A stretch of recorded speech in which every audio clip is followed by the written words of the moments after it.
Welcome to Ellie Goldsalt's Inspired Flow. We are following on from the Inspired Traveling Flow, and it was a great trip, thank God. Everything worked out smooth as can be.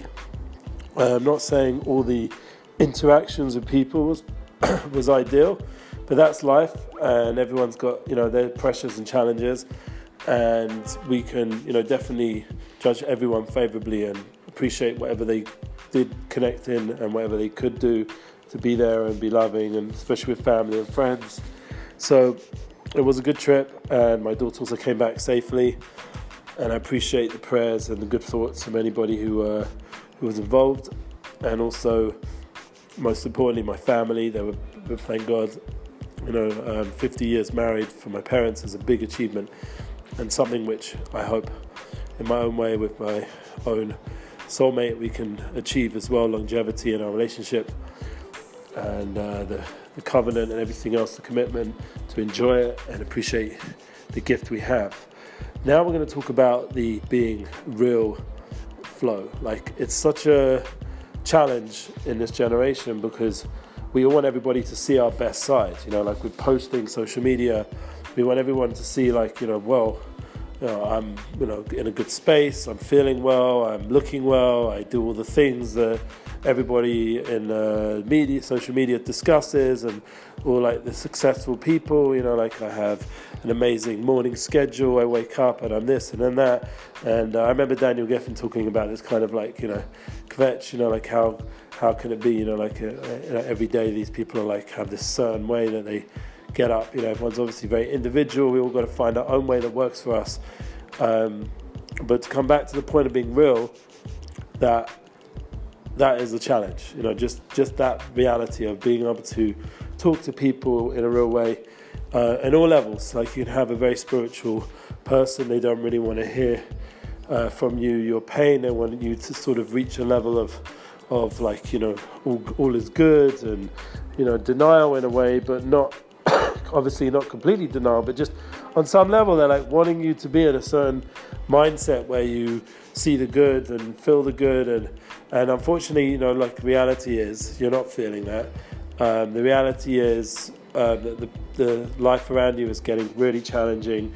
For example, the school system, a lot of people are talking about now its lacks and problems, and one of the most painful parts is, even if they're not fully able to give the full education that practically will make a difference in life in terms of business and all the laws of life, in terms of paying taxes and knowing what that means and all the different rules and realities and struggles. They're not, but at least when they are teaching whatever they're teaching, they're doing it in a successful way, that you'd hope. But the problem is, what's unfortunately happening nowadays with the system is they're focusing on all the issues, that the kids aren't living up to this, aren't living up to that, and it's so negative and it's so painful, and it's pressure on the parents as well, that in itself can be very overwhelming, because then you're spending so much time dealing with all the negative judgment, and then in a way sort of becoming judgmental yourself to defend yourself from what they're doing.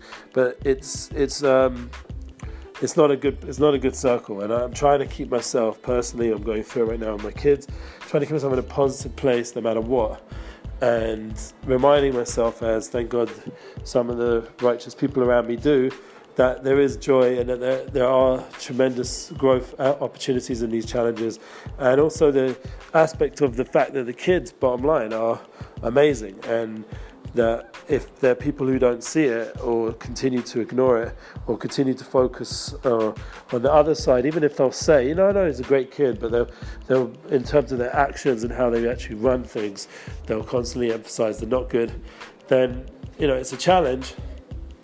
But at the same point, you have to remember that you don't have to become that, you don't have to feel that way, you don't have to be pressured by it.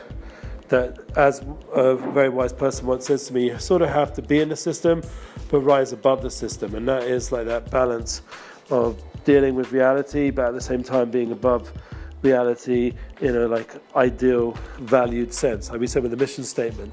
So you have your mission statement of, you know, of living a more inspired spiritual existence, inspiring others around you. I mean, I'm just saying as an example, to see the unifying flow in everything. And then at the same time, when you see people fighting with that, they don't want to inspire, they've got issues with you or issues with people you love, or they're not into the flow, they don't want to flow, they want you to go away, they don't like you, they want you to be there, and they're attacking that you know, ideals that you have. It's very hard to say I'm above it, but the reality is that whenever there's challenges, it means that you're onto something good. It means that you have something good, like your kids are good, and it's just it's being challenged how much you believe that, how much you really believe in your ideals, how much you believe in your goals and your passions and your values. And in a way, what it does is it strengthens it. And that's part of this war. You know, we're in the 4th week already of the Sphira, and the war is towards victory. You know, obviously, we want to be victorious, Lenatzeach, we want to netzach. Netzach is in English is to victory. And it's also this strength of knowing who you are, doing what you're supposed to do, just like the first real rabbi, Moshe Rabbeinu, like Moses. And we were able to like know exactly what his mission was. And even if at first he was, you know, working it out with God, as if we can understand how that was, but that discussion and with the Creator, and just to be able to know exactly what that struggle, what is my mission, what am I here to do, to help get a whole people out of a negative place. And that could be on an inner level, it could be practically, it could be mentally, it could be emotionally. And that is something which we're all trying to do on our own level, get ourselves out of a negative place and get ourselves to a place of positivity, a place of understanding, a place of truth, and to know our mission always and live it. And that is something which is a struggle. It took tremendous, you know, efforts and time and ability, but the point is that the goal is victory. The goal is that we will conquer these struggles, and that war that goes on, that inner war and that outer war, and that pain that seems to be overwhelming. For example, once again, let's take another example with money, and the challenge to make a living, like in Eretz Yisrael. I'm seeing it come more and more as a struggle as time goes on.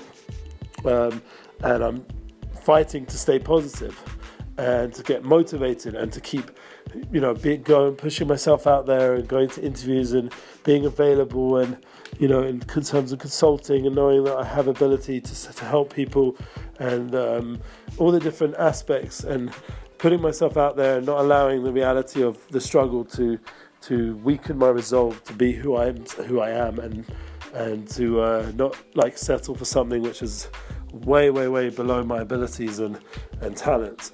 And that is something which is, thank God, a war, and it allows you to really grow. Like, you become a much more stronger person when you're going through these kind of inner struggles, especially on the economic level. And it's something which, you know, at first you could start to get overwhelmed, you know, taken over by all the worries. You know, really, how am I going to do this? You know, this is just crazy, you know, long term, you know, what's going to be. But that's the beauty. Like, we have so many different ways to make vessels now. You know, I set up this Patreon thing. I put it on the podcast and the Patreon. I put the podcast, and on my CV as well. I also put the podcast because I believe this is a place people can hear me, listen to me, hear my genuine, sincere, in my opinion, thoughts of my goals and, you know, what I'm trying to do, and know that if I join a company, that is what I will do with their company. I'm not here to change people, but I am here to empower and inspire and improve whatever, like, obviously, firstly, whatever my position is, to do it fully, but also to help the people around me at the team level to achieve as well, because that's really the most fulfilling aspect of a job, is when you, as a company, as an organization, you do something which is beyond yourself and you help a larger entity achieve its goals. And that is obviously, you know, an insight to the whole Unity Inspire project, which I would love to have as an independent entity, but also would like to see it flow into everything I'm doing. And that is like the goals of the Unity Inspires projects, that there'll be hopefully at some point its own entity as a company and an organization that will put out projects.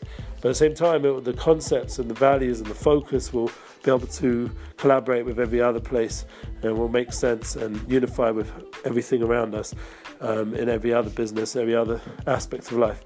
And that is my overall mission statement for Unity Inspires projects. So whoever's listening, being real is the key, because once you're real, you can get the clarity. You get the clarity, then you know what you need to do, and then you can be victorious in your goals, in your values. And that's why starting to be real will give you that victorious, inspired flow. So to victory and to success, stay in touch. Let me hear your Unity Inspires projects.